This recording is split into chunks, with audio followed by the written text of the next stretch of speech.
sleuth.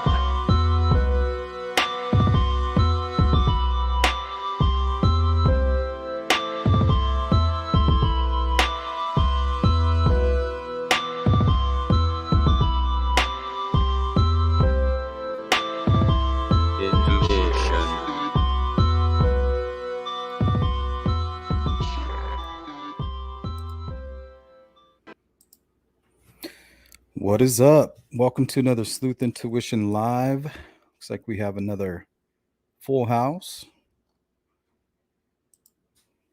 Hey, what's up, Jeff? Hey, if we can get one of the moderators to share Jeff's link. He's been doing some really good work on his YouTube channel. So we really appreciate all that. Thank you, sir. What's up, D? Lakeside? Crime Vixen dropping some rhymes. Little freestyle session.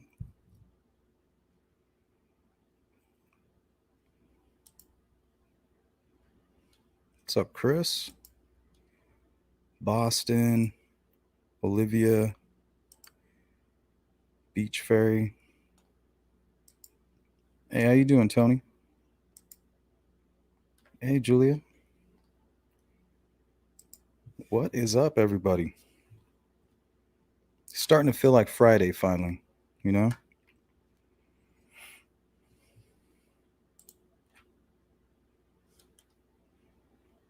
Hope everybody's doing okay.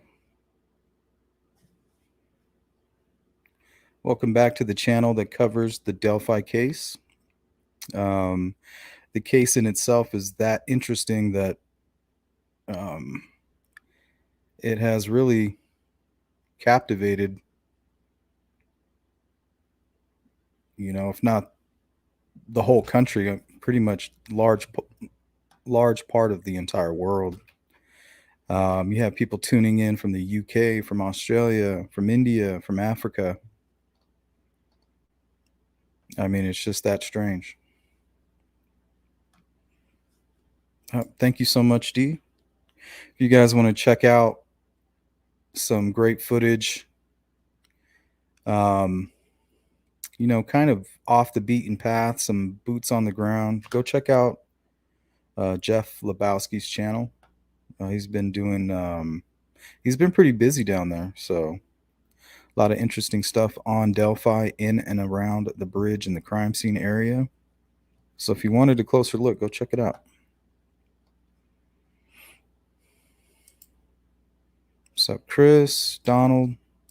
Hey, Miss Thang. Carrie Ann.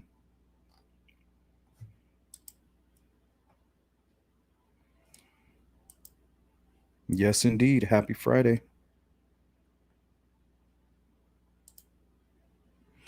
Well, what I did was I put a collection together of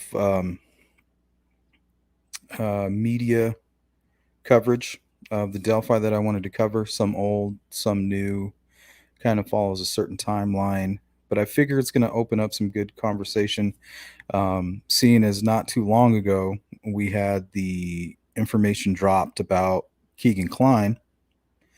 Our mind was blown then. Now we have the information leaked in regards to the probable cause affidavit for the search warrant for Ron Logan, which is,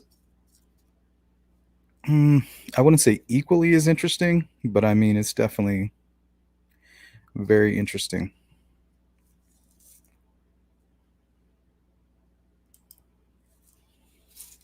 Yeah, Tam, I hear that. She says, I'm not ashamed to say I'm obsessed with this case. I pray every day that this will be solved. Yeah, I mean, there's going to be a lot of celebration. There's a lot of energy, put into this case. And I think there's a lot of negative energy out there too. People who are kind of rooting for the bridge guy. So I think as long as we keep bringing attention to it, and if we're going to be investigating it and we're going to remain captivated by the case, I mean, we might as well share with each other. So on that note, what do you guys got? What do you got? Go ahead and put it in the chat. What do you got? What'd you find? Hey, what's up, Lakeside? I have no clue. And it may not be in leak. Maybe some people just know how to go and find it. Or maybe people are being bribed, or family members, or um, maybe it's being leaked purposefully. I really don't know. All I know is that the information is leaked and it is out there. It is public information, most of it anyway. What's up, Rich? Bird Blue?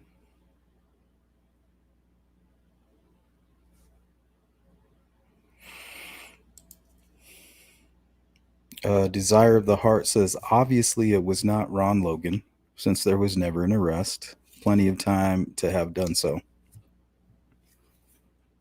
Yeah, obviously it's not Ron Logan. You know that. I hope that that's obvious to everybody. I mean, I'm glad that they did what they had to do to get his, his property searched and get him out of the way, because he is the most likely person. So once they got him out of the way, then they can start doing the real work. And maybe that's what they did. Maybe that's what the switch up was all about.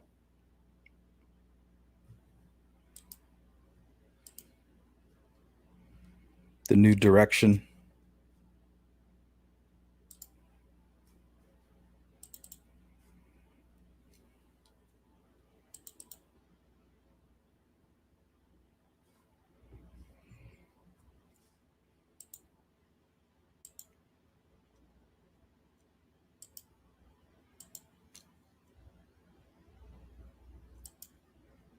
Hmm. That's interesting.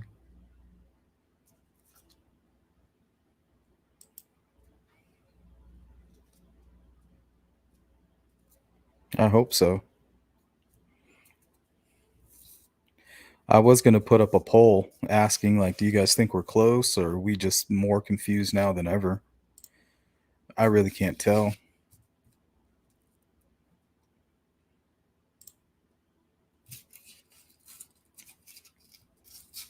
I mean, the one thing that really threw me off with this was the no struggle, no fighting, no signs of a struggle. I mean, that threw me way off.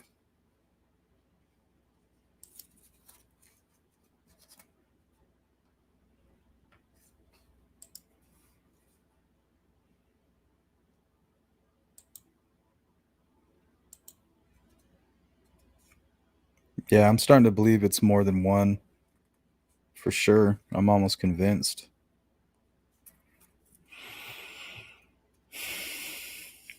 And why did they cross the creek? No signs of a struggle. And why are they on? And how'd they get on the other side of the creek? How do you explain that? Did someone convince them, hey, there's something important that I want to show you over here?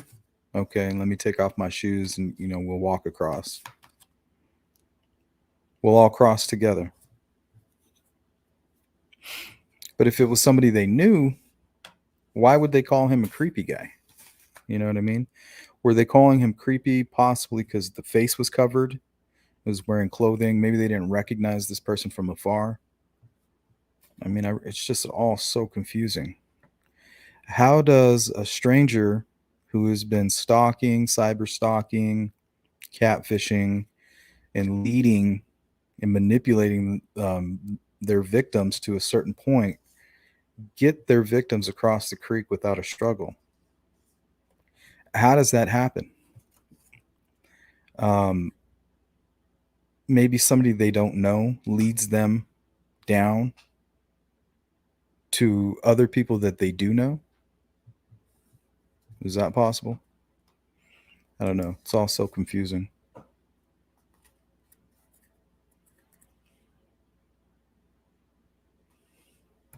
Randall Stevens says means, motive, and opportunity. Garrett Kurtz knew the property of Ron Logan like the back of his hand and had a grudge against the father of Libby. Has also demonstrated he has the ability to commit a murder. My person of interest. Yeah, he's definitely somebody that is interesting when it comes to this case. especially because of the heinous crime that's still unsolved. And I believe he's the number one POI in that case as well. And I believe that has catfishing involved. So, yeah, Garrett Kurtz is an interesting person for many reasons.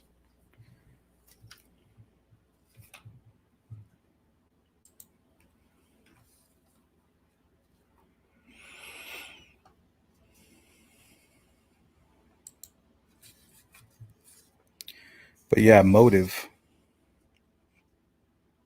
Were they targeted? Was it spur of the moment? I really don't know. The whole signs of a struggle just throws me. It kind of like puts it into a smaller box.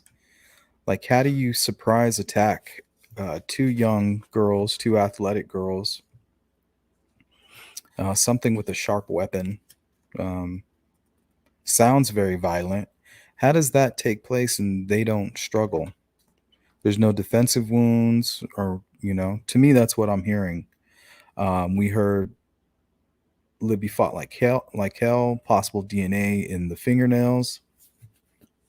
According to the new information, that's not the truth. So I don't know. It's either something that happens super quick, and maybe the fact that one person looks like the target and the other doesn't just means that there was two killers agreed to be equally invested in the crime, both having separate MOs, maybe splitting the signatures between the two of them, assisting in the moving, but the actual attacks could have happened by two separate people.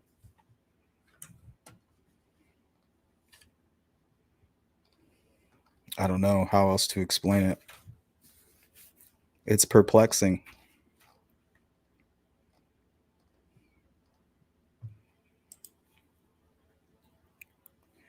What's up, Pam?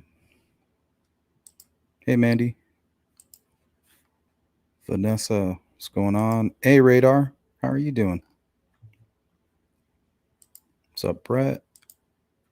Sylvia, Lola.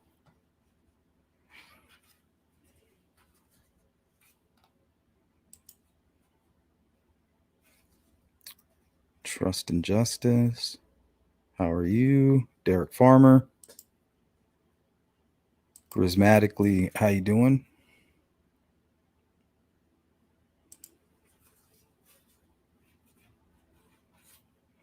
Jeff says, we have personally tipped in someone that's never been mentioned that knew Ron Logan. Never heard anything back.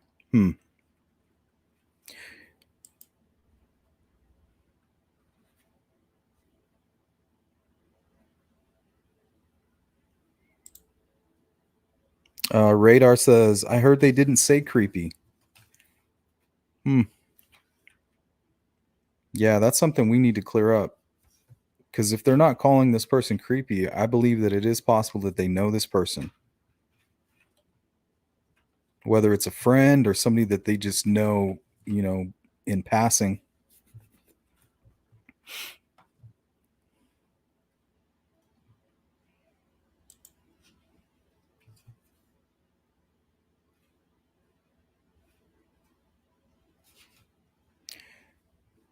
Yeah, so much blood doesn't necessarily mean like completely violent, but to put in there that you expect that the killer has a lot of blood on them as well makes you think that it's a much more violent.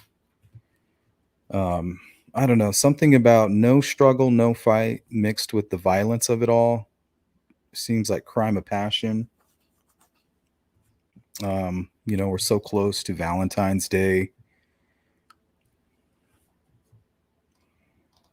Who knows?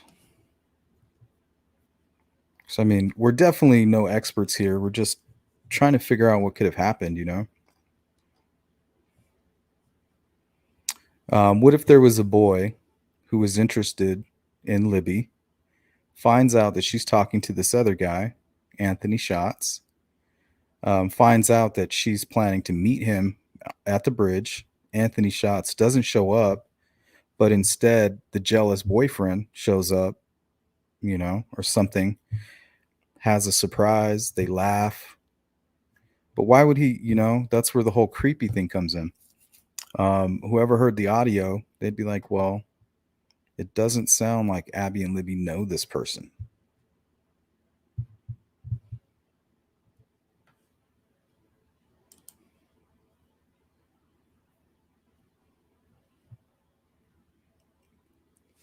So then that's what makes me think maybe it's somebody that they don't know, leading them down to somebody that they do know. Like, oh, hey, it's you. Yeah, hey, how's it going? And then attack them by surprise or something.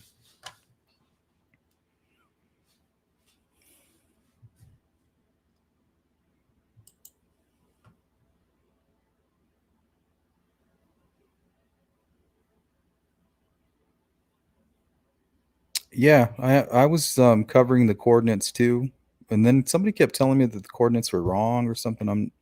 But I have them, and I was taking a look at them, and they're much different. The location is different than what I expected. I thought it was closer to the Weber residence, more across, like if you were looking out their back of their home, across the creek. But no, it's much closer to the bridge. What's up, Frank? Polygraph. Hope you guys are doing okay. What's up, Bean? It's good to see you.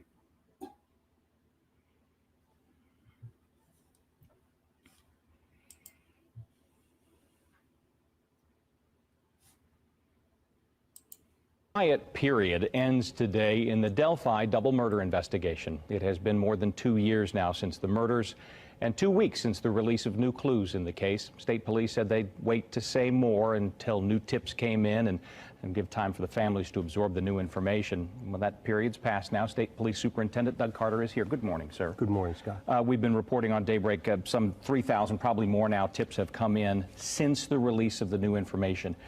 Is any of it different? Is any of it useful? Well, it's all useful. It's all useful, and it's all, or at least the vast majority of it's different. Mm-hmm. So I'm thrilled with what's happened since then.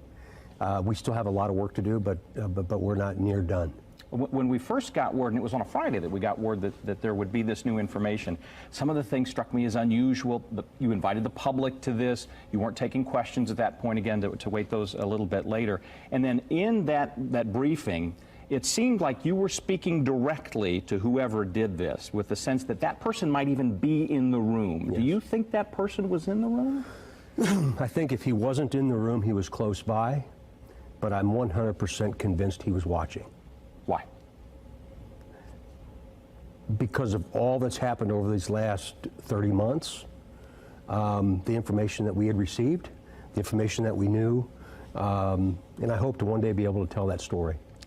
You said something during the briefing that struck me, that you feel like the investigators may have talked to him. Do you think that at some point or since then that one of your guys has gotten in front of this person and asked him questions? And if so, then how at that point did it not lead to an arrest, and how could it moving forward? Well, I think it's likely. I think it's likely. There's a lot of opinions out there. There's a lot of subjective opinions. There's a lot of analysis being done, which we're trying to encourage folks to not do those kinds of side-by-side analysis.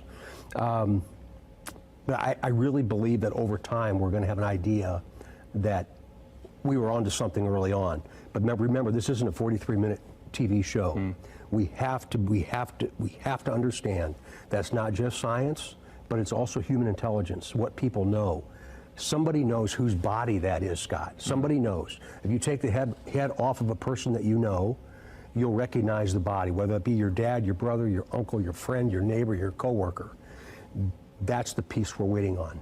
And I believe that we'll get there. There is an extraordinary group of people up there that's doing this work, and I believe they're going to come to a successful resolution. You mentioned the body and the release of video, and this is only 2 or 3 frames of video, but it shows the movement of the person. It's been asked, and I'm sure it's been asked of you as well, why not release that sooner? You knew right away you had a picture, but a picture is different than video. Why wait that long? Yeah, a picture is different than video, and a sketch is different than a photograph. So you're right. You're absolutely correct. We'll be able to one day tell you what we know and why we didn't release it. We don't want to show our hand. We don't want to show the complete picture of what we know versus what we think. We have to be very, very careful there. Remember, it's easy to give an opinion if you don't understand the factual basis for what we've done and why. And I don't mean that in a critical sense, but we have to protect the integrity of what we know. And geez, we're going to stay at it. The sketch, and to be clear, and you did clarify this after, but in case folks didn't hear it, you don't want them to look at both sketches anymore. You only want the newly released sketch, correct? That's correct. But remember, a sketch is not a photograph. Right. It's something similar to a resemblance. And the likelihood of this being something between the two is probably pretty strong. But again, that's a subjective opinion based upon what I believe. And certainly you've shown frustration at the killer, at the fact that it takes a long time sometimes to find this. The families have got to feel frustration as well. And one question that occurs to me, if they are fielding rumor that you've said you don't like, that you could head some of that off by sharing some of the grim things that a family shouldn't have to share. Why is it that we don't know how these girls died? Why is it that we don't know if, for instance, they were sexually assaulted? Because only the killer knows that, and so do we. That's why. That's why, and you're right. It's the frustration for the family is something I can't even begin to fathom or understand. And we've tried very, very hard to stay connected with them, Scott, throughout this entire process. But remember, while people starve for information, particularly for sensationalized events like this, we can't show our hand. We just can't. Will there be a point where things change? Because it's been 2 years, you've changed strategies now. You have to be looking down the horizon if you don't get the resolution you want. You know, you may think it may be because people want to sensationalize things. I've heard from people very close to those families who say, we're tired of answering Facebook posts about, did this happen, did that happen? Right. I can't understand their frustration, but we can stay connected with them. And I didn't mean sensationalism in a negative sense at all, because I'm thrilled about what you've done, what you've allowed us to do today, because this is why we'll be successful. This is why we'll be successful. But we can't turn this in to a wide open schematic of what we know and why. We just can't. But I believe that one day we'll be able to. You've been involved in investigations that have led to convictions. You've been involved to some have ended in frustrating cold cases. Do you think someone will go to trial for this case someday? Yes. That's your Superintendent of the Indiana State Police, Doug Carter, talking about a very difficult tale. The Delphi double murders, Abby Williams, Libby German died just a little more than 2 years ago. We'll continue to look for more information as you can release it and ask tough questions when necessary, but we appreciate you coming in to. So he spoke a little bit on the sexual assault aspect. He said, I wonder if they even mentioned to the family whether or not that, you know, because I know in the Evansdale case, they didn't release that to the families. So I wonder if that's the information that they're keeping to themselves and that they know won't be in any of these affidavits.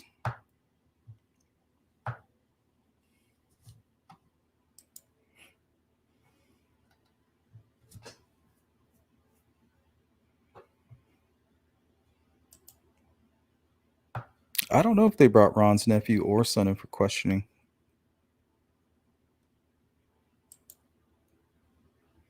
Hey, Peace.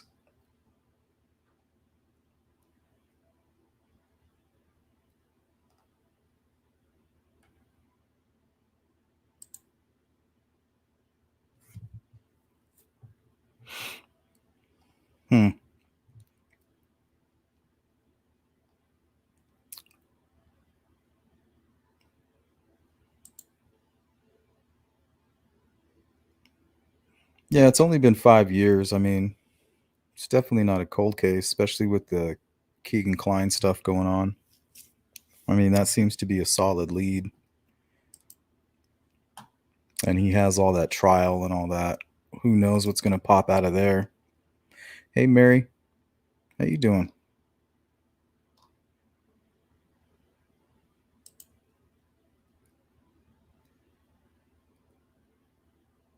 Yep.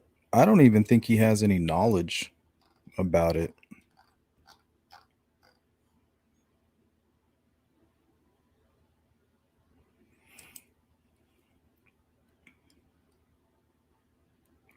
I wouldn't say worthless.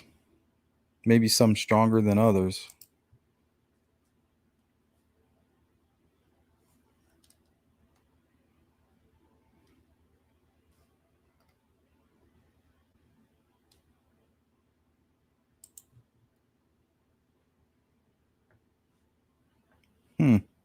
I didn't notice that.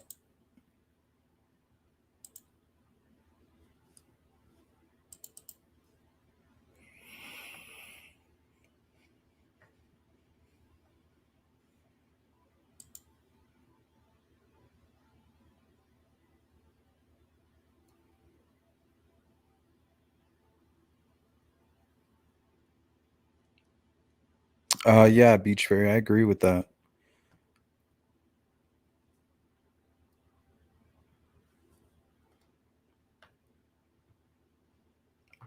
That's one piece. I mean, they might as well just release it now. We might as well hear the whole conversation. I mean, what's the point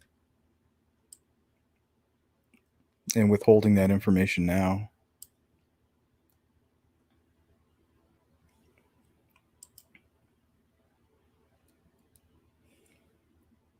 Threatened with a gun. How did they get him across the creek, though?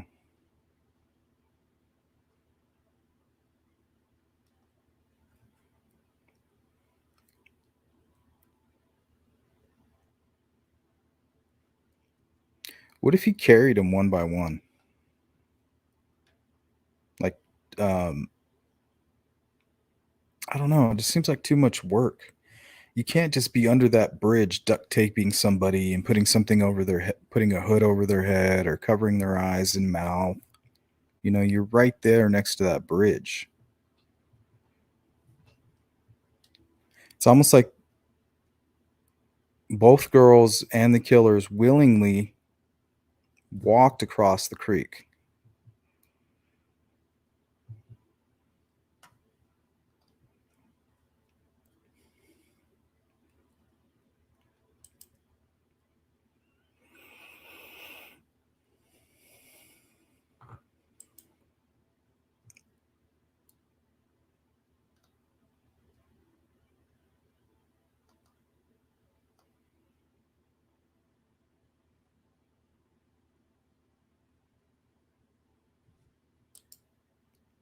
Yeah. I wonder, you guys think that video, the bridge guy motion video of him coming across that bridge, do you think that helped the case or do you think it hurt? Because I'm thinking that motion and the pixelation and how blurry it is, and it just seems to skew, you know, the way the actual person would look, in real life versus what's being represented in that pixelated image. So,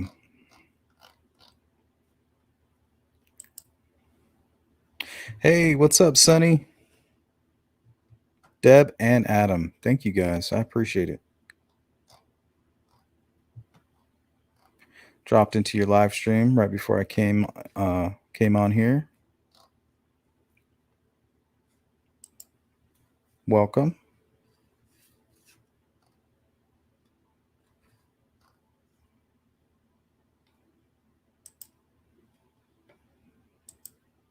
What's up, Deb? And there's bees as well. All right, well, let's keep it rolling. Interview with ABC, the head of the Indiana State Police is sending a new message this morning to the killer of Abby Williams and Libby German. Alex Perez brings us that from Delphi, Indiana. Good morning, Alex. Hey, good morning, George. Investigators have been searching for Abby and Libby's killer since they vanished from this trail more than 2 years ago. Authorities believe they are one step away from cracking this case. I think of Abby and Libby all the time. I have their names etched in my desk. This morning, new details from Indiana's top cop on the hunt for whoever brutally murdered 13-year-old Abby Williams and 14-year-old Libby German, in a case that has garnered national headlines for 2 years now and gripped this small community with fear. I want them to know, as long as I'm the superintendent of the state police in Indiana, we're not leaving. We're going to stay there. And when we run out of tips, we're going to start over again. In an ABC News exclusive, Indiana State Police Superintendent Doug Carter revealing investigators have received more than 3,000 tips following that emotional press conference in April where he addressed the girl's killer directly. To the killer, who may be in this room, we believe you are hiding in plain sight. Carter chose that direct approach because he believes the updated sketch he released that day will strike fear in the heart of the killer. I don't believe the individual knew we were going to do that. So it was really, really important. And I think that he was probably there or watching simply because he thought we're on the wrong path. Along with this extended clip of the killer's voice, including the word guys captured on Libby's cell phone. Carter is hopeful that someone in Delphi now has enough to recognize and identify the killer. Guys down the hill, that extra word. What are you hoping that extra word is going to show or demonstrate? Or why release that? Somebody's heard him say that before. He didn't just pick that word. He'd used it before. And it might be just that one word that makes somebody think, gosh, I do know that voice. Whoever that is, he hopes they'll find the courage to come forward. Somebody knows who that person is. If somebody knows something, they need to tell us. I think they're afraid to. It's why I think we have not heard yet. And for that Wow, he said he thinks they're afraid to come forward. I wonder what that means. suspect, Carter warns that the cops already know much more than they can share, and that one tiny clue could bring an end to all of this. We are one tip away from success.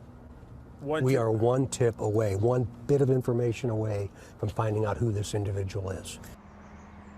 And Superintendent Carter tells me they have received more than 42,000 tips since this all started. He says he thinks about Abby, Libby, and solving this case every single day. George? Okay, Alex, thanks very much for joining now by former FBI criminal profiler John Douglas. John, thanks for coming in this morning. That superintendent seems determined, thinks he's close. What do you make of his strategy? The strategy is good. He should have done the strategy a long time ago. This case really could have been a solvable case really quick. I learned over the years at Quantico and since retirement of work in these cases, you should be releasing information relative to pre-offense behavior, post-offense behavior regarding the crime. The tape itself, it's not an order he's giving him. It almost sounds like if it would, like a school teacher would say, guys, down the hill, or a coach, like someone who Very familiar. Very familiar, and that's. See, he's saying like even guys makes it seem familiar. So I wonder, mixed with the fact that there was no struggle, he's using the term guys. And it seems like an overly violent crime. Just to kill somebody, if you're trying to silence them, it doesn't need to be extremely violent. From what I understand, that means like a crime of passion almost.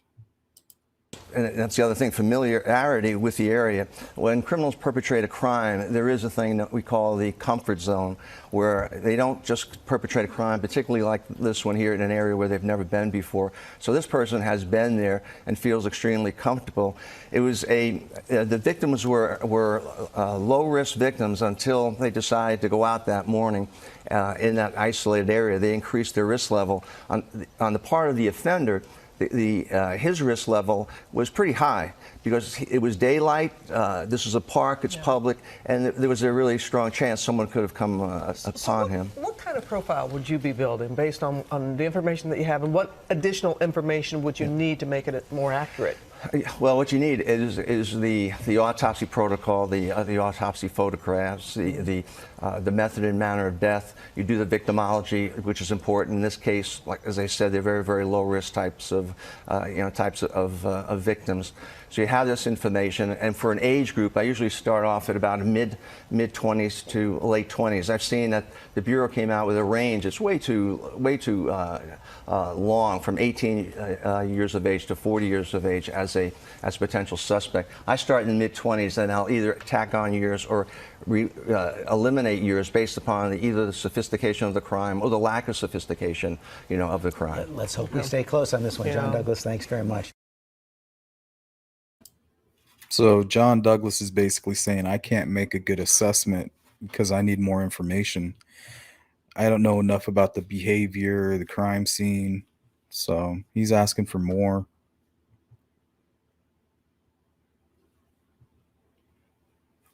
I'm more interested in the motive. I mean, between the motive and the fact that there was no sign of a struggle, I mean, to me, like, everything has changed about it. And it definitely points to a younger, to the younger person.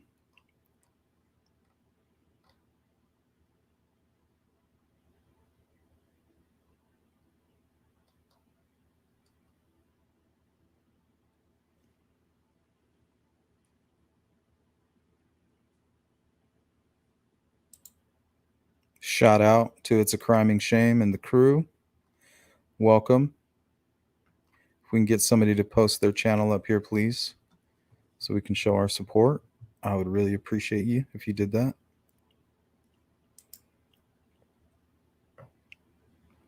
Baseball coach or a soccer coach? That's what I'm saying. Somebody familiar in passing,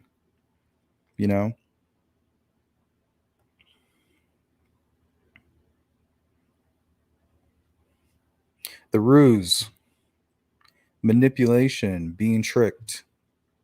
I mean, what else would cause no sign of a struggle prior to a brutal murder? No, people aren't going to just let you, do that to them. And they're not going to let you do that. You're not going to watch them do it to somebody else and then allow them to do it to you. There's going to be some kind of a struggle. Your hands are going to be up. You're going to have some kind of defensive wounds. So what would prevent that? I don't need somebody to chime in on that.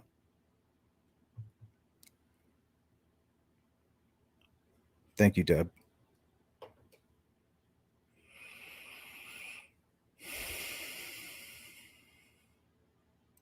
Well, let's take a look at the coordinates that were shared.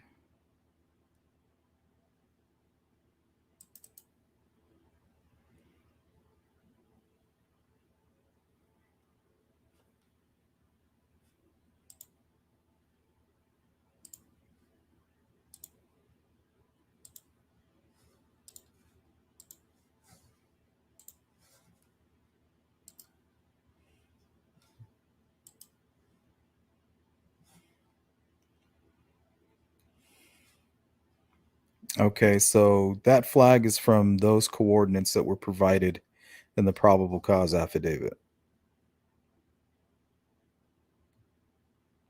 So it's much closer to the bridge. And one thing I noticed also from some earlier Google Earth images where it was in a closer season, I think around fall or early spring, I'm sorry. I think it might have been January. But you can see that there's a ravine right here. And Jeff Lebowski did a video where he's kind of walking up this ravine, and it only took him 4 minutes. So right here where the bodies were found, if the coordinates are accurate, is directly beneath a ravine. And I believe there's another trail that also leads in this direction to Ron Logan's property.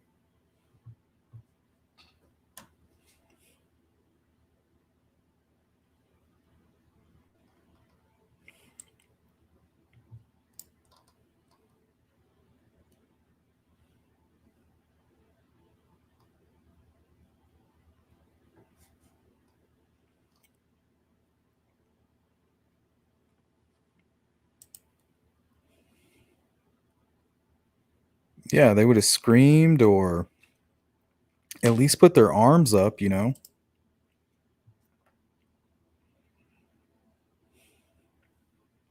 The document says no struggle, no fight.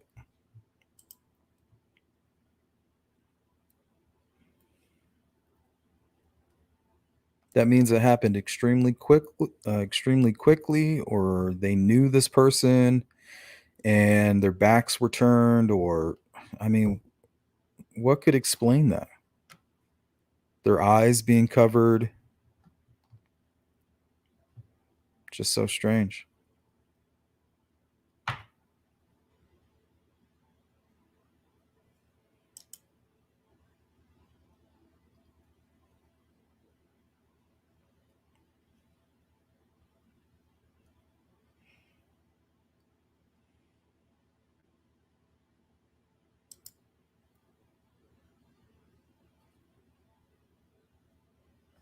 Right to the corner, yep.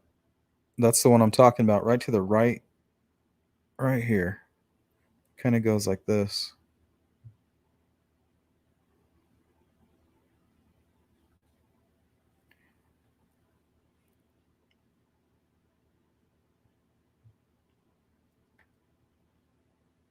So what if there was people waiting there?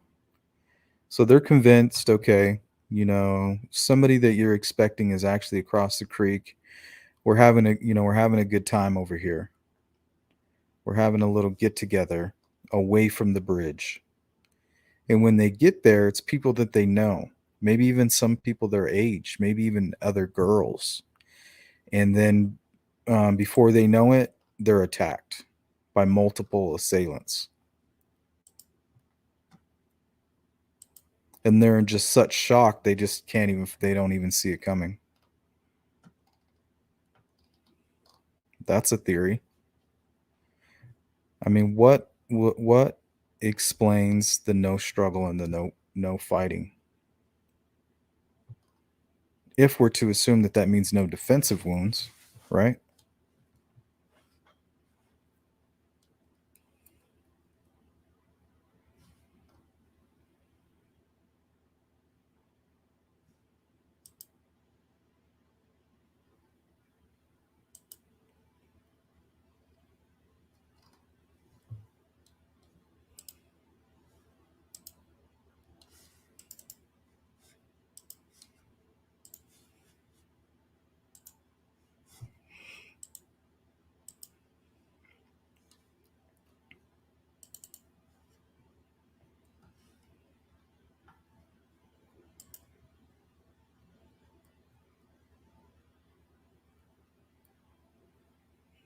Um, Pink dolphins. It's very possible. That's what John Douglas is thinking. Um, he wants to know more about the manner of death.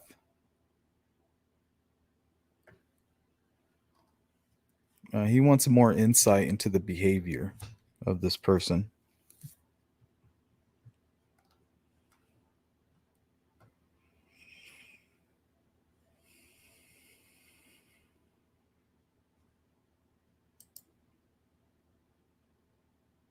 Mm-hmm. Kind of like a Garrett Kurtz situation where he held, I think where he held the girl down, something along those lines.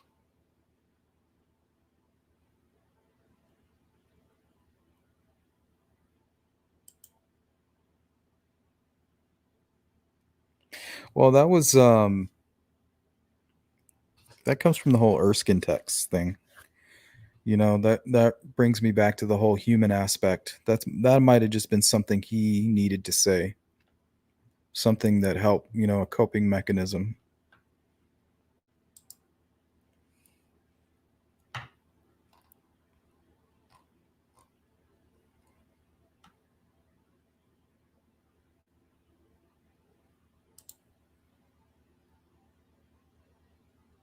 Yeah, Susan, like unexpectedly just kind of knocked out. Boom. I'm thinking even possibly an attack from behind. Two different, and the reason that it seems like one was more than the other. It just so happens to be that one of the assailants was more violent than the other. One was just like, okay, I'm going to do just enough to commit the murder. And then this person's just kind of like a psychopath, and they're doing all this extra stuff that they really don't need to do. Like it, kind of like a thrill kill type of situation, trying to be extreme, getting high off the rush, something like that.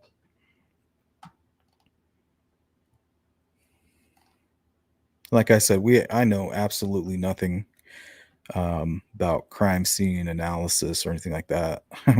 We're just speculating here.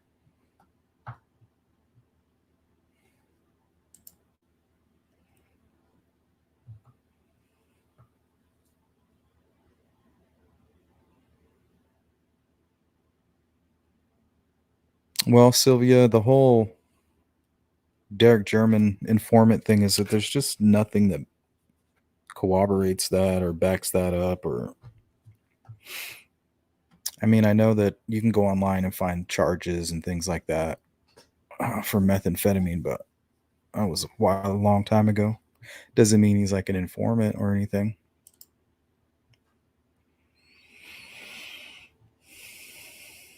Yeah, they could have been drugged. You know, maybe somebody coming to the party. Maybe the girls were there to be part of some party, and somebody that was going to the party was like, hey, you know, you guys here, you know, for the little get together? Yeah, all right, down the hill. Like I'll take you there. I mean, I just don't know. I don't. It says that the man met them at 2:13, I believe, but the time of death is, I believe, around 3:30. So there's a lot going on. There's a lot of time there.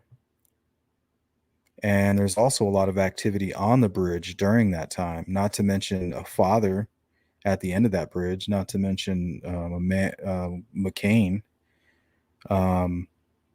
Also, not to mention between 3 and 3:30, there's like 4 other people that we know of that are on the bridge taking photographs. So, I mean, how is it possible with those coordinates being right there? All this is going on. Time of death is 3:30. Unless all that happened, the area cleared out, and then the attack itself was extremely fast. You know, maybe the girls knew that Derek was looking for them, and they were like, well, let's just wait a little while. You know, let's just wait. When he goes back to his car, you know, we'll leave the party, and you know, we'll sneak back this way. So maybe that's what they were doing. Maybe that's why they crossed the creek. Maybe they saw Derek looking for them, and they knew they couldn't go back across the bridge or they'd get in trouble for being on the bridge. And then whoever they were down at the bottom underneath the bridge with, followed them somewhat and didn't allow them to leave. More speculation.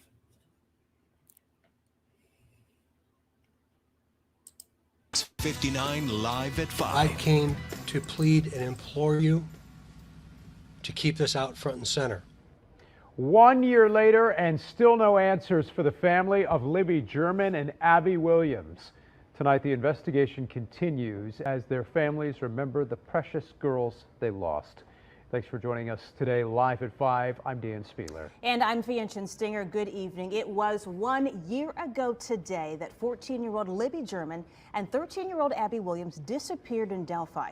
State police just updated us on the case and the investigation moments ago. Their parents dropped them off near the Monon High Bridge February 13th last year. The family reported them missing a few hours later, and a massive search was started. The girls' bodies were found the next day. It was difficult for the entire community. It still is. Police releasing a picture of a man seen walking on the bridge that same day and a sketch of the suspected killer. You've seen it over and over again. There it is. And now, a year later, this case is still unsolved. However, investigators tell us today they are not giving up. I believe we're one piece of the puzzle away from figuring out who Thanks, this Sonny. individual is. Then the real work begins. So our commitment is longstanding. It's real. It's as real today as it was 365 days ago, and it'll be as real tomorrow as it was today. We are not going away. We are not going away. And right here tonight, for the first time, the families are talking to Fox 59, taking us through the search for their missing girls. Fox 59's Alexis McAdams is live in Delphi with that story tonight. Alexis? That's right. Even 1 year later, there's still so many unanswered questions for the families of Abby Williams and Libby German. Standing back out here today on the trails, the family thought about those questions again, and we asked Indiana State Police to answer some of those tonight, like what happened that day exactly 1 year ago out here in the Delphi historic trails, and how was the killer just able to walk away?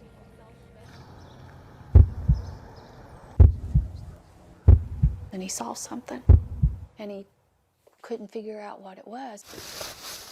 And there was 2 deer standing up there. But as he looked up to what that was, is when he saw them. It was a volunteer searcher who discovered the bodies of Abby Williams and Libby German, laying in the grass between these trees deep in the woods. He called his wife, who was with us, and said, "We found him." My sister come up and she was just crying. And she said, "I'm so sorry."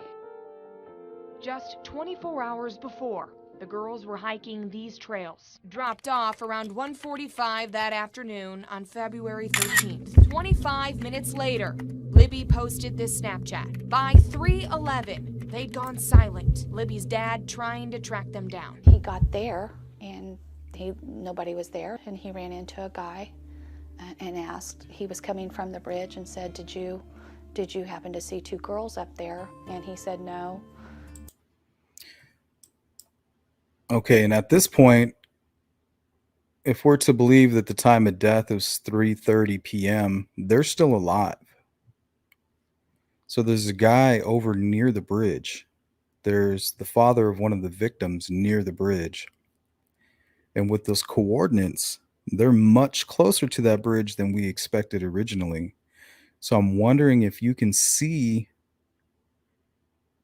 if not the head of the bridge, I'm wondering that center portion of the bridge.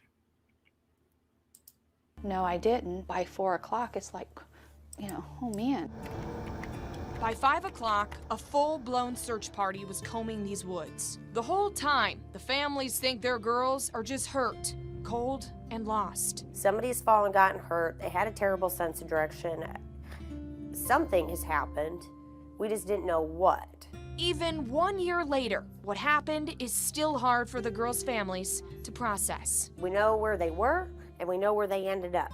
And there is 500 different ways in your head that it could have happened or could have gone, and how they got there. I've gone through every scenario.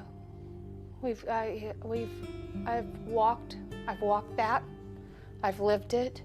I've imagined. The family's holding on to key pieces of evidence, like this picture, the detailed sketch, and the killer's voice. Both families keeping the faith that the man who murdered their little girls will be brought to justice. They will get to the bottom of all of it eventually. I've never doubted for 1 minute, because any minute now, this is all going to be over. And tonight, investigators tell us they're very confident they're getting closer to catching this killer. They even referenced that if he's listening tonight to any of this coverage, their message for them is they're coming for him. The arrest could come tonight or tomorrow. Tonight, though, Abby and Libby still need your help. The families need your help, and Indiana State Police need your help. So if you have any information on the murders of Abby Williams and Libby German, pick up the phone and call the Delphi tip line. That number, 844-459-5786. Reporting tonight live in Delphi, I'm Alexis McAdams, Fox 59 News. All right, Alexa. And that information is also in the description here in this video for anybody who needs it.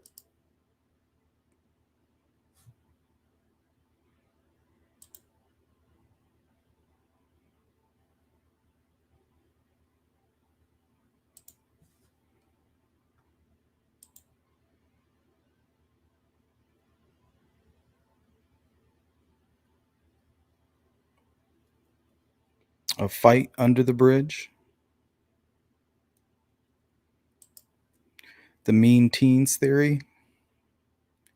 Maybe with the help of a male co-conspirator.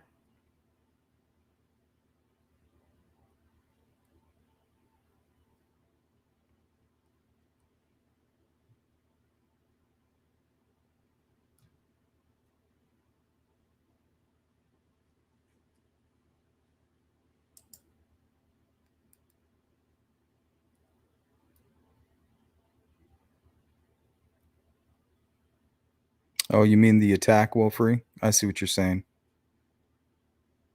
But I'm thinking with that amount of blood, I mean, it had to have been quick.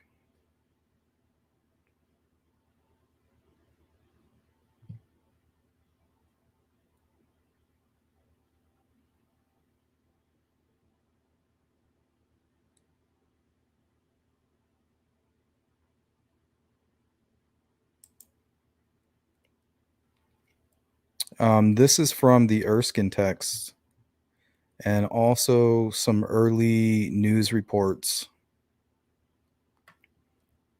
Erskine says by coroner, he references the coroner's report and says it was all over by 3:30. Whatever that, whatever, you can take that however you want.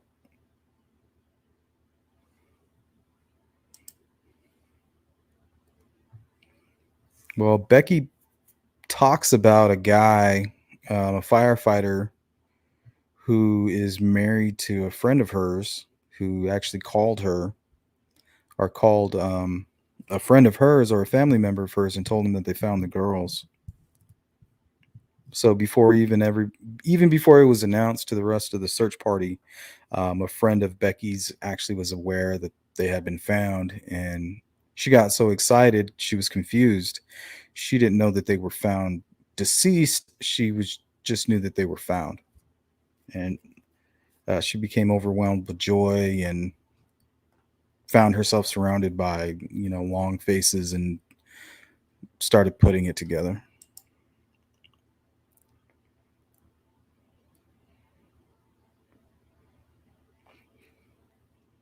Yeah, whatever happened, they walked willingly. So I don't know, maybe it was a group, maybe older teens, a secret get together, a snow day party, something super secret.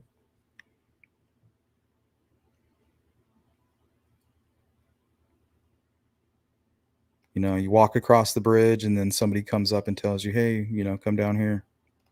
I really don't know. I'm just trying to, how do you have a crime this violent with no signs of a struggle? Like, I mean, you're not going to put your hand up to block the attack at all.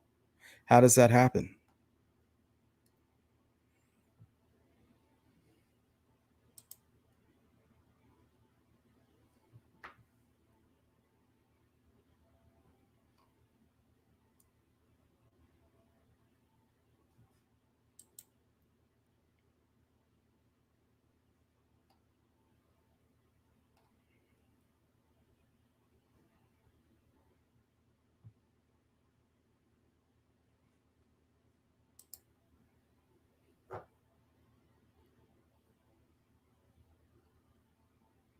Yeah, so that brings us back to the whole weird guy, creepy guy.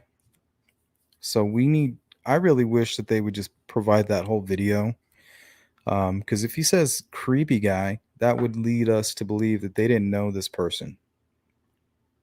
Did they call him creepy man? Did they call him, who's this creepy dude?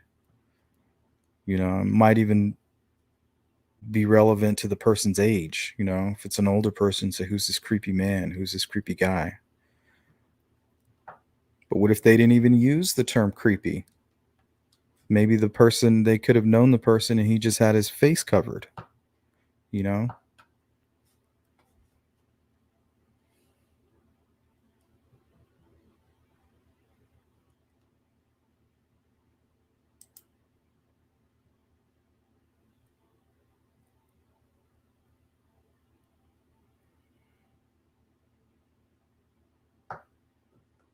Yeah, see, I don't know anything about that.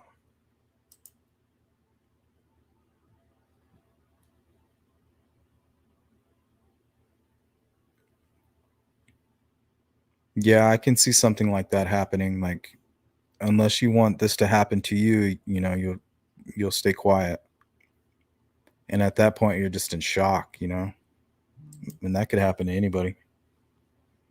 I don't care how tough you are, unless you've been in that situation, you just don't know.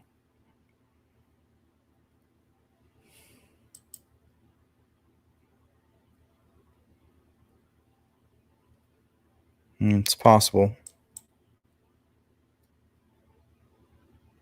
Yeah, I don't know. I can't confirm it. I can't debunk it or confirm it.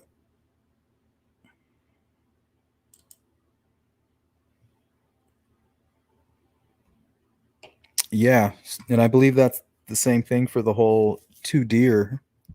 I think the whole two deer situation, I think it was actually the articles of clothing is what they found. But, you know, that's the human aspect of things, It's such trauma in your life, you can't even bring yourself to let alone think it. Um, um, so it's that much harder, to speak. It's just that, some things it's just better to replace. Like, well, they saw two deer, and then and then they saw this.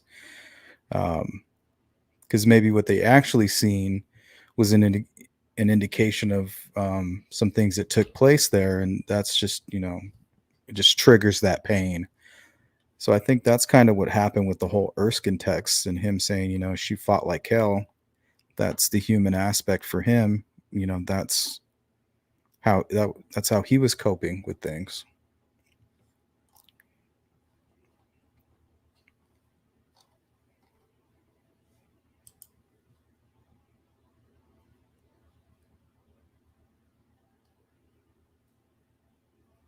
Yeah, if you were restrained somehow, maybe your hands behind your back, you wouldn't be able to defend yourself. That's true.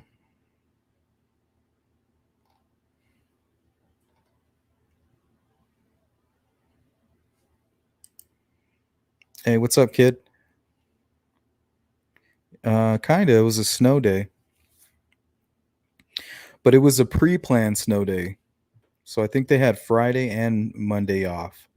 So, and these were pre-scheduled days off. So you could have easily have planned a get together. Or maybe there was a get together going on that they had that they weren't invited to, and they just stumbled upon it. And somebody who was making their way over there, maybe what's under their coat, maybe it could be alcohol or, something. Who knows?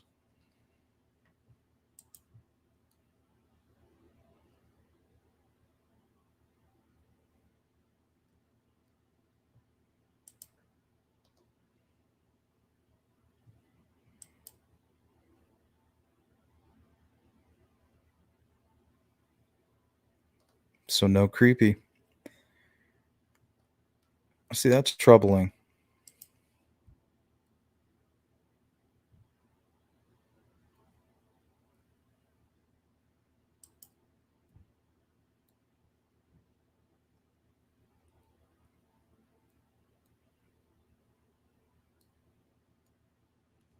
So why do we keep spreading that information?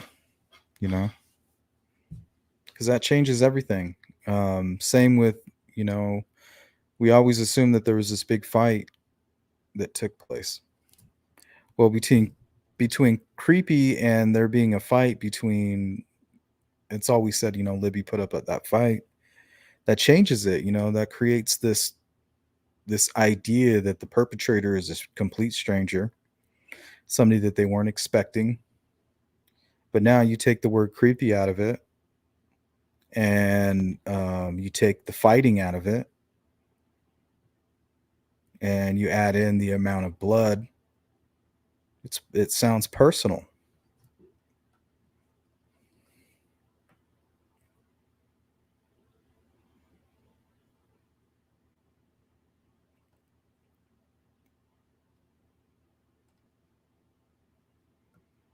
Well, we played some older videos, so now we're going to kind of bring people up to date. We'll start with the Anthony Klein information. I picked the 2 best videos that I had in my folder here. They kind of cover everything. They go into the document, they pull it out. They do all of the work that we need, and they provide all of the information that we need to kind of go over the subject. And then we'll go into, from the Keegan Klein, the same people who are going to bring this news report, they're going to bring the updated one with the Ron Logan probable cause affidavit. They do a really good job, so we're going to look at those right now. New shocking discovery obtained by I-Team 8 surrounding the Delphi murders. It's a story that we broke for you today on WishTV.com. It's one that a lot of people are talking about. We have new details about evidence police might have in the deaths of Abby Williams and Libby German. And it comes from a police interview with Keegan Klein, the man now in jail, accused of creating a fake social media account to get sexual pictures and videos of underage girls. I-Team8's Demi Johnson has been on this case since day one. She joins us now with more. Demi. Hey, Phil. Yeah, this transcript is 194 pages long. It was given to us by the founders of the Murder Sheet podcast, who have been following the case and obtained the court documents. A source with the Indiana State Police has confirmed to me the interview transcript is authentic. In it, Keegan Klein talks about his conversations with Libby German through the Anthony Shots account. And for the first time, we see words from state police about whether they believe Klein was involved in Abby and Libby's murders. This transcript goes word by word through the interview with Keegan Klein, a state police investigator and a sheriff's deputy. It was in August 2020 as police were arresting Klein on more than 30 child porn-related charges connected to the Anthony Shots social media account.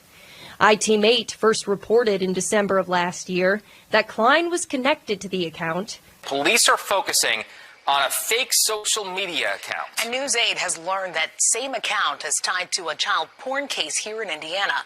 And that investigators in the Delphi murders were aware of it in the days immediately after the deaths of Libby German and Abby Williams.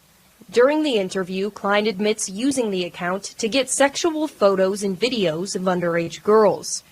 He also admits having contact with Libby German. You admitted that you talked to her, the investigator says, for a few hours at a sleepover, and then you blocked her because she was annoying. You remember that? Klein responds saying, "You're right, yeah." But investigators believe that's not all. When Klein denied exchanging photos and messages with German, a state police detective says, "I'm telling you it's fact, you did, okay? Because the Anthony Shots persona, that the fake account you admitted to making, communicated with Libby German on Snapchat and Instagram, and that it was not just for a couple of hours." They also tell Klein another witness was messaging with Anthony Shots, who says Shots admitted he was supposed to meet Libby, but she didn't show up. The interview also gives the first public indication that 2 people may have been using the Anthony Shots account.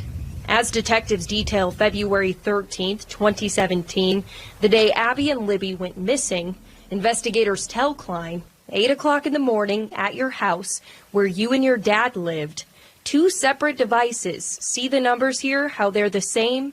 Log in, log out. 1 device, log in, log out, all within minutes of each other to the same Anthony Shots Snapchat account. The detective also tells Klein, regardless of what you say, there are 2 different authors of those messages. They're not both you. They're both your devices, but the phrasing is different.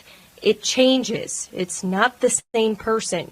So we know we have multiple logins with Snapchat. We have 2 different people using Kick Messenger talking to people from your residence. Klein denied knowing who else might have accessed the account.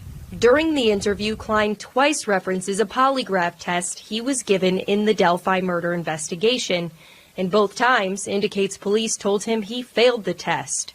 And just before the interview ends, the detective reminds Klein that when he was asked if he knows who killed Libby and Abby, you said no both times in your polygraph. And guess what? That was deception. Now, several times throughout the interview, Klein denies killing Abby and Libby. We want to be clear, Klein has not been charged in their murders. In fact, no one has been arrested in the case. It's also important to note that neither investigators nor Klein were under oath during this interview, and law enforcement is allowed to exaggerate facts and evidence during questioning. Klein is due back in court on April 14th. He faces 30 charges, including child porn and child solicitation. Stunning to see that transcript. Absolutely. Demi, you've been on this story since the first day, basically, okay? So you talked with police, Klein's family, or Klein's attorney, and the family of the girls about this transcript. What did they tell you? So Abby's mom did not want to comment, and I also tried to reach Libby's family, but they're on vacation right now and they weren't available for an interview. So I asked state police if there was any reason we should not release this interview. They didn't give us one, and Klein's attorney did not respond to our request. Wow. Demi, you've been staying on top of this. I know you will continue to talk to family, talk to police with any updates that, might be available to us. Until then, we'll make sure that we check back in with you to get more thorough views of this case. Fantastic job. I think that it's a good time to try to go down memory lane here about the timeline. Abby Williams and Libby German were dropped off at the Monon High Bridge February 13th, 2017. Police found their bodies the next day. Police released a sketch of a suspect on the 15th, then a week later released a short video and audio clip captured on Libby's phone. 2 days later, police served a search warrant at the home of Kegan Klein and his father. In April 2019, police released a second sketch saying new information led to the updated drawing. Then, in August of 2020, prosecutors charged Klein with child porn. State police have not named him a suspect in the murders of Abby and Libby. Wow.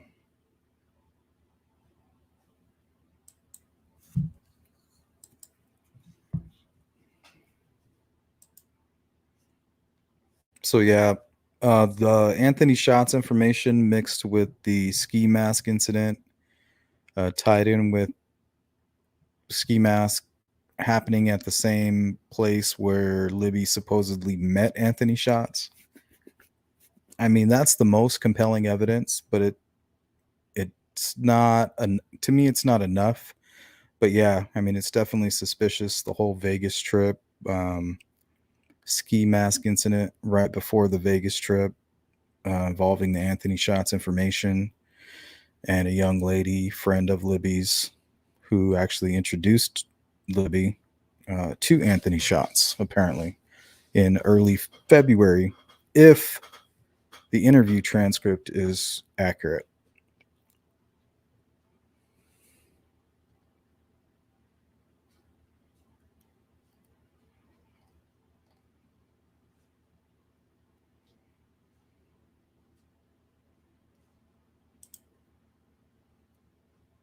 Says Ron Logan is the bridge guy. Well, let's take a look. This is breaking news. We start the midday news with breaking news from iTeammate. Stunning new revelations in the Delphi murders. iTeammate has obtained court documents that, for the first time, publicly describe the scene where two girls were murdered, what was taken from that scene, and a potential early suspect in the case. If you have your phone handy, you should have just received an alert from our Wish TV app. iTeammate's Demi Johnson has been on this story from day one, joins us now. Truly powerful document you have there. Yeah, that's right, Scott. It's this 9-page request for a search warrant filed March 17th of 2017. Now, that's a little more than a month after Libby German and Abby Williams were found murdered in Delphi. This disturbing document, for the first time, gives us an investigator's description of the crime scene and what the suspect may have taken with him. iTeammate obtained the request for the search warrant from the Murder Sheet podcast, the same group that first published the interview transcript of Anthony Shots suspect Kegan Klein. iTeammate has confirmed the document is authentic. The document, written by an FBI agent, describes what investigators found when they discovered the bodies of Abby Williams and Libby German on February 14th. The agent writes a large amount of blood was lost by the victims at the crime scene.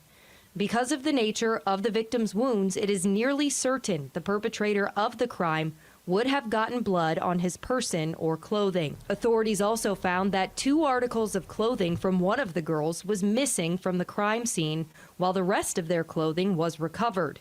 It also appeared the girls' bodies were moved and staged. The agent goes on to say, based upon my training and experience, it is common for perpetrators of this type of crime to take a souvenir or in some fashion memorialize the crime scene.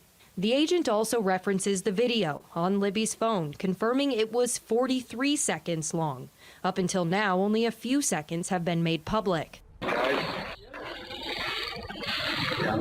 That the girls were followed by the suspect on the Monon High Bridge Trail, and that there were no visible signs of a struggle or fight. The search warrant is for the property of Ronald Logan, who owned the land where the girls were found dead. It describes his activity the day the girls went missing. The agent says Logan claimed someone drove him to an aquarium store in Lafayette on the afternoon of February 13th, at the time the girls disappeared. But the agent says these statements were found to be factually false and intentionally designed to deceive law enforcement officers. The agent says Logan contacted his cousin and asked him to tell that story before the bodies were found. Based on investigators' experience, it is reasonable to believe that the creation of an alibi prior to the discovery of a crime indicates culpability or knowledge of the crime. This is a situation where you've had a lot of speculation or rumors going around that sounded pretty realistic, or perhaps, sounded like well thought out. But it's another thing to sort of see it just in black and white on a court document. I feel it is really important to get actual court documents where people are actually have to swear an oath that what they're saying is actually true. Now let's tell you a little bit about Ronald Logan. It's important to note Logan is dead. He died in 2020. He was charged with a probation violation for driving with a suspended license. He was never formally named a suspect and never charged in the Delphi murders. But in this document, the FBI agent says Logan's voice is not inconsistent with that of the person in the video. Over the years, you've been in contact with state police, with the girls' families. Have you reached out to them about this, and have they said anything? Yes, so state police told me they did not want to comment on this document. The families pretty much said the same thing. They've actually been very quiet over the last several months as new developments have come out. All right, so let's recap a little bit here. Demi, thank you. Ronald Logan is now the second person we know police searched and questioned after the girls were murdered. Demi and I Team 8 first told you about another person, Kagan Klein, back in December of 2021. He's the man in jail accused of creating and using the Anthony Shots profile to get hundreds of sexual pictures and videos of underage girls. That's the same account state police said they found while investigating the Delphi murders. Then in March, with the help of the Murder Sheet podcast, we told you about Klein's interview transcript with police. It revealed the Anthony Shots profile did communicate with girls the day they were killed. A still developing story. Demi just broke it. She'll get right back on working to get more information, and throughout the course of the day, of course, through Wish TV, wishtv.com, and our news app, you'll get new information. Wow. So it's kind of strange to see people saying, oh, I knew it was Ron Logan, or bringing up Ron Logan again as the bridge guy. That's not what these documents are saying at all. If anything, it's just kind of giving us an inside look at where they were at the time and the process in which they kind of moved things further along. What was that, March 17th?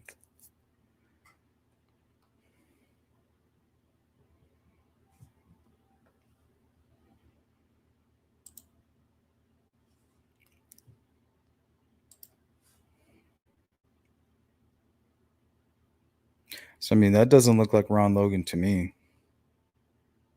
I know some of the frames, it appears that this person has a grayish mustache. But other than that, I mean,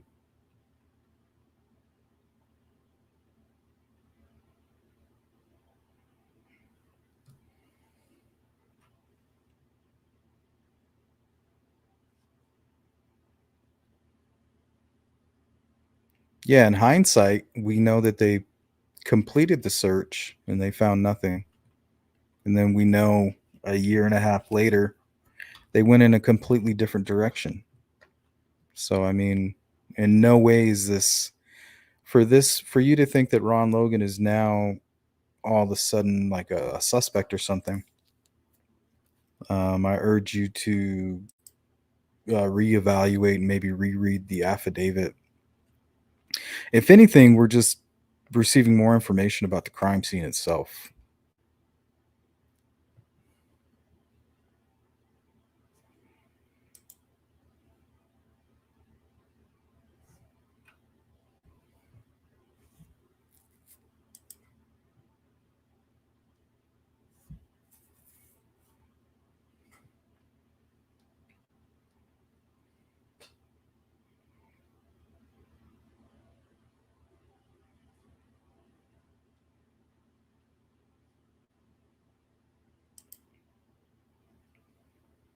Oh, Lisa, was it COVID?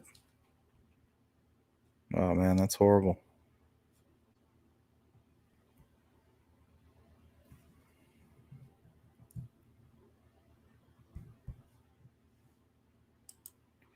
The no struggle part. Yeah, I think I have that.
Yeah, so you see right there, LG and AW had no visible signs of a struggle or fight.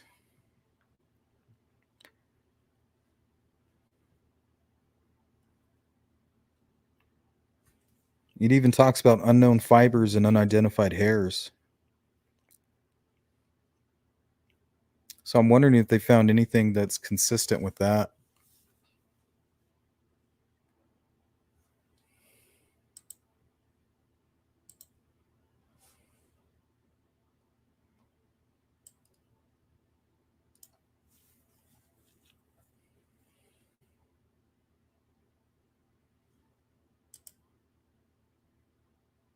Yep. Libby fought like hell, alleged Erskine text. Also mentioned DNA under fingernails. Yeah, me too. That's what makes me question the credibility of all of the Erskine texts.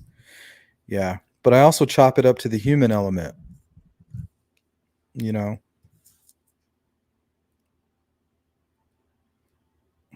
plus I think most of his information was secondhand. Like, yeah, he may have been there, but he wasn't, there.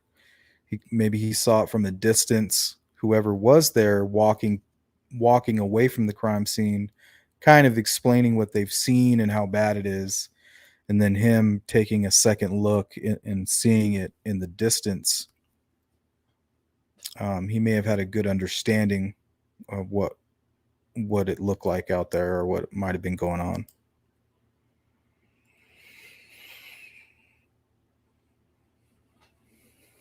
Yeah, there is something strange. There's a lot of money involved in that trail. I found another video earlier today where somebody donated $50,000 to the trail, and Tobe Lesenby was there, and Shane Evans was there, and some people I haven't seen before, and they were accepting this huge check. I was like, damn.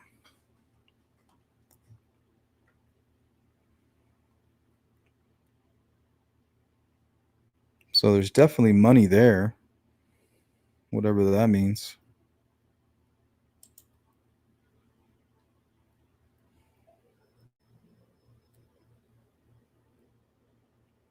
Okay. Yeah, I have a screenshot from her Facebook where she talks about it. So I'll take a look here maybe in here in a second. We're getting kind of heavy on time. So I still want to look at some of the bridge guy images. I worked on some before this live stream. I really adjusted the colors,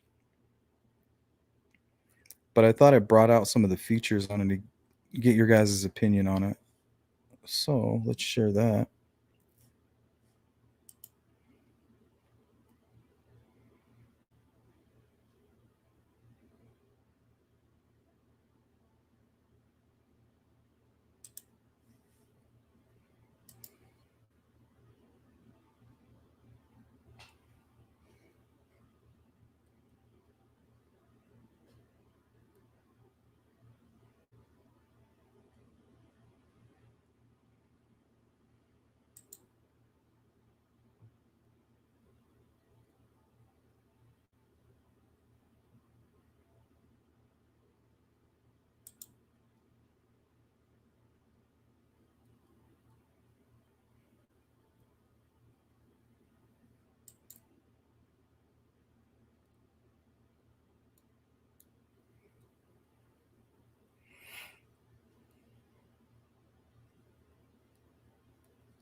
Yeah, Vanessa, I seriously doubt that happened.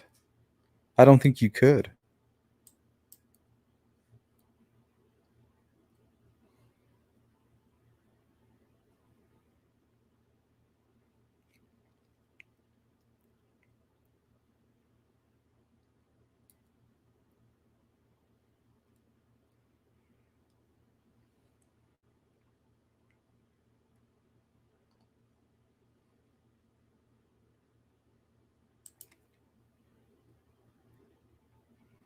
Yeah, that doesn't look like Ron Logan to me.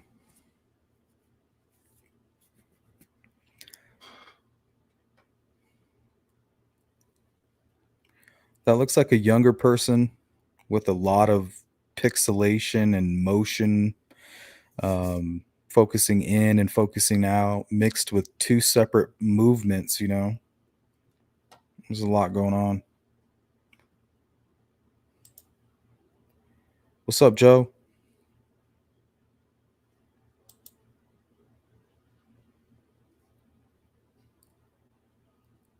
Who, Ron Logan? So you think that does look like Ron Logan? Is that what you're saying? I pulled some screenshots too. Let's take a look at these.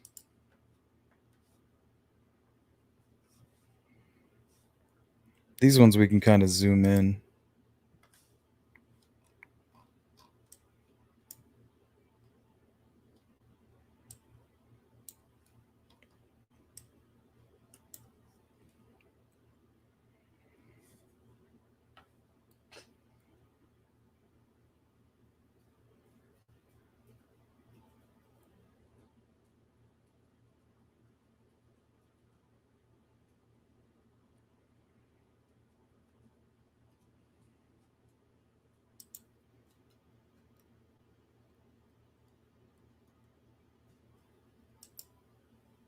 What's up, Humanimal?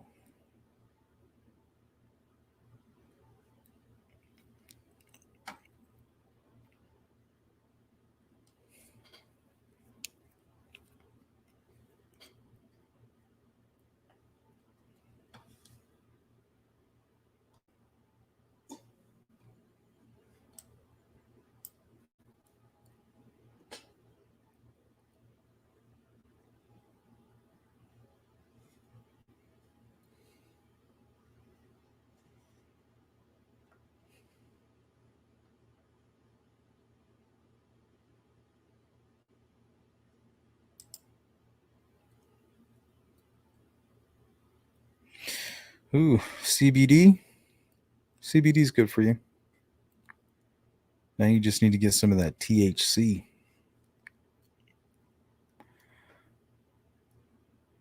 Then you'll be cooking with fire, cooking with gas, so to speak. Yeah, he's cleared. I think I have another image here. Hold on, let me see.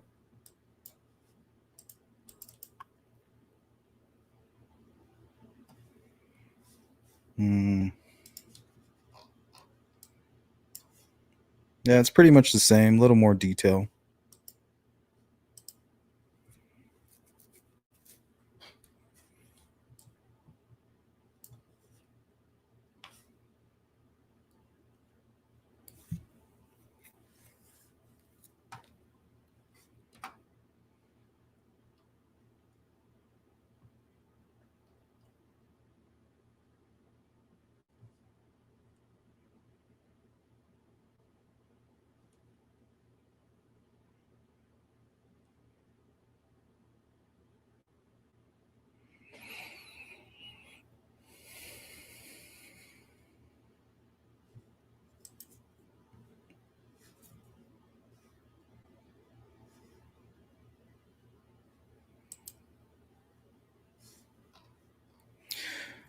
Well, I would play some videos, but we're gonna wrap it up here.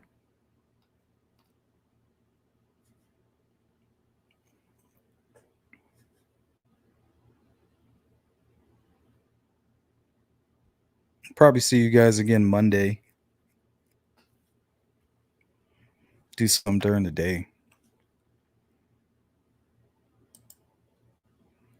No word from CD. I haven't sent him any more emails, but I will. I know when he has time, he'll shoot me. He'll shoot me something.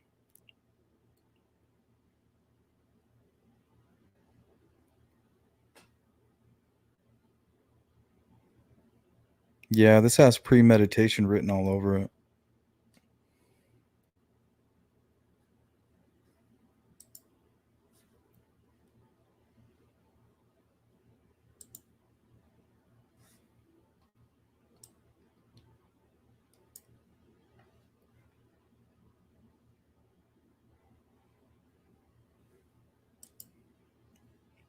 Thanks, Vanessa.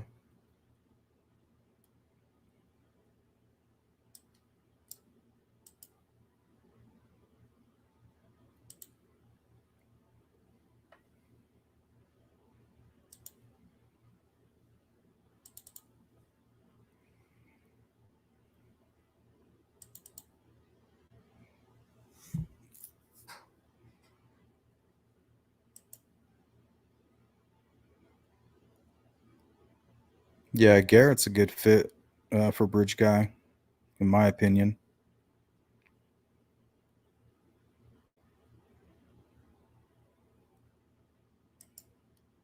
Yeah, he's like a super dad right now. He's got young kids.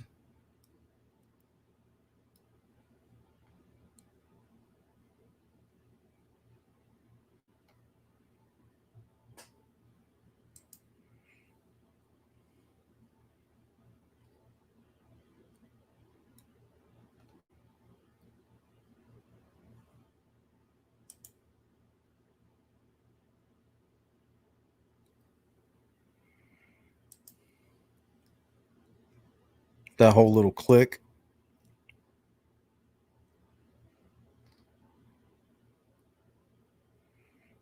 Hey, Pookie. Yeah, everybody be safe. Have a good weekend. Thanks for hanging out.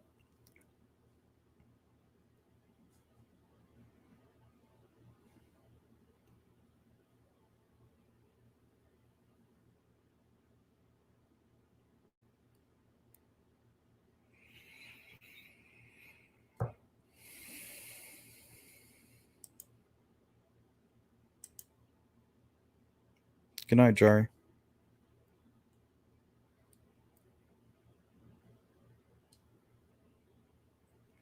All right, guys. Well, that's going to be it.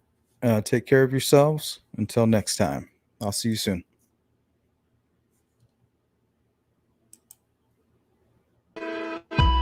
Sleuth.